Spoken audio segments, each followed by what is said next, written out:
आपण करत असू समजा तरी त्याला काही अर्थ नाही. कारण पंचांना असं वाटते किंवा बाबासाहेबांना असं वाटते किंवा तुम्हाला हा जो धर्म मिळालेला आहे तो खूप माझा धर्म मिळाला. तुमच्या जीवनामध्ये अमूलाग्र बदल होऊ शकतो, तुम्ही एकत्र येऊ शकता, तुम्ही चांगल्या पद्धतीने लोक होऊ शकता, नाही का?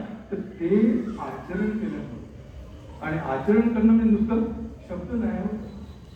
आपण म्हणजे आचरण करणं, आचरण म्हणतो आपण शब्द नाही, आचरण स्मृतीपूर्वक आचरण करणं.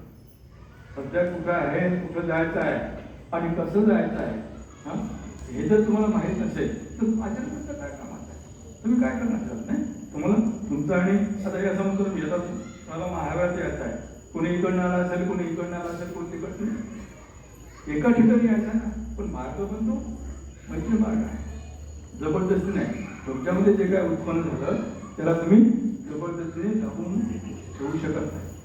तर तुम्हाला प्रामाणिक पाहावं लागेल आणि तो निघून जाईल तो.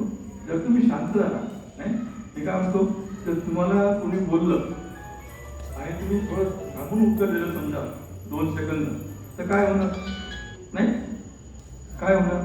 काय होणार सांगा. काय अरे काय म्हणा, निघून जायचं नाही, निघून जाईल. मग ते बोला ना, जमिनीनंतर बोला. परंतु आचरण केल्यामुळं, तुमची प्रॅक्टिस न केल्यामुळं तो जो राग आहे तो वाढतो का कमी होतो नाही का? आणि त्यामुळे काय म्हणतो, सोप्या गोष्टी आहेत, काही असं कठीण नाही आहे. म्हणजे बौद्ध धर्म जो आहे ना खूपच सोपा आहे, परंतु थोडा सूक्ष्म आहे. नाही काय आहे, सोपं आहे, सूक्ष्म आहे. आणि जर तुम्ही त्याकडे बारकाईने पाहू शकला, जर तुम्हाला ते पाहता आलं किंवा माझ्या मनाचा काय चालू आहे, तर नुसतं 2-3 सेकंद तुम्ही थांबला तरी जेव्हा आलेला जो प्रवाह आहे तो निघून जाऊ शकतो. म्हणून म्हणतात की दूर उभं राहून पाहू नका, तुम्ही जा. म्हणजे मागं राहून तुमच्या भावनेला किंवा वेदनेला पाहू नका, ते त्याला त्याच्यामध्ये जगा, काही न करता. म्हणून म्हणते तुम्हाला जस्ट सिटिंगची पण काय साधना दिली नाही, फक्त पहा, फक्त बसून राहा. परंतु आम्ही बसून राहतच नाही. तो एक माणूस आला माझ्याकडे, तो म्हणे सर काय होते म्हणे, ते मी ध्यानाला बसतो ना म्हणे, तर ते एक म्हणजे एक मुलगी येते म्हणे आणि ती मला ध्यानच नाही करू देत.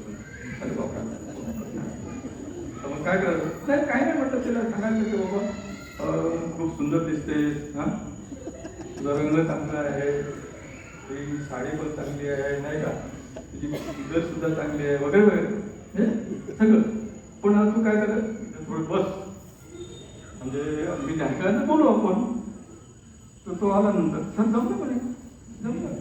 अरे प्रश्न काय, जमलं म्हणजे काय झालं? म्हणजे काय, म्हणजे जिने हम भूलना चाहे वो अक्सर याद आते. म्हणजे त्याला जिने आहेत ना तिचे विचार येतात नाही, तिकडे येते तिचे विचार येतात ना. आणि चांगले विचार घ्या किंवा वाईट विचार घ्या, दोन्ही तर बदलणारे आहेत नाही. दोन्ही तर काय म्हणजे थांबतात का ते, पण तुम्हाला वाटतं थांबावं. आणि थांबावं म्हणजे आता कसं विचार आलेत ना, पण त्यांना म्हटलं ठीक आहे आपण नंतर भेटू, ते निघून गेले. म्हणजे सोपं येते, परंतु ह्या सोप्या गोष्टी आपण करत नाही. आणि ते न केल्यामुळं आपण भवचक्रात तत्क्रियत असतो.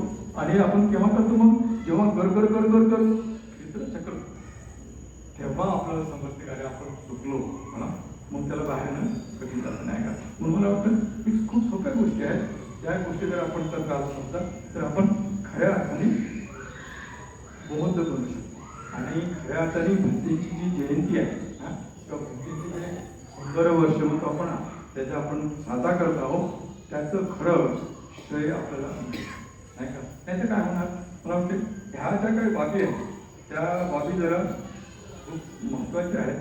म्हणून आपण नाही का आजपासूनच नाही स्वतः वेळ पाहायला शिकलं पाहिजे, सध्या काय चालू आहे नाही. एक मला प्रश्न विचारला पाहिजे नाही का, तर म्हणजे ते जर आपण करू शकतो नाही. आता काय कोणी कांदा कापताना, कांदा कापता कापता काय होतं, तिच्या आठवण गेली म्हणून ते कांदा मला पोट कापलं नाही. अरे आता यायले का तिथे लक्ष नाही ना, कापता कापता त्याचं पोट कापता गेलं, पण दोष पण तिच्यामुळे माझं काय नाही. म्हणजे म्हणून थोडं जर आपण दाबी करतो समजा तर आपल्याला करू शकते आपण कांदा कापता, म्हणजे वर्तमान करा नाही का.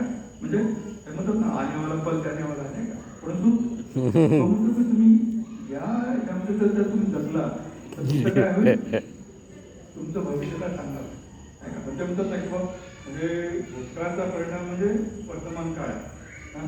आणि वर्तमानाचा परिणाम म्हणजे भविष्य काळ आहे. पण तुम्ही जर वर्तमान काळामध्ये जगतच नसाल तर तुमचं भविष्य कसं असेल हो, हा? म्हणजे किती लोकांना तुम्ही हात दाखवला तर तो काय सांगणार.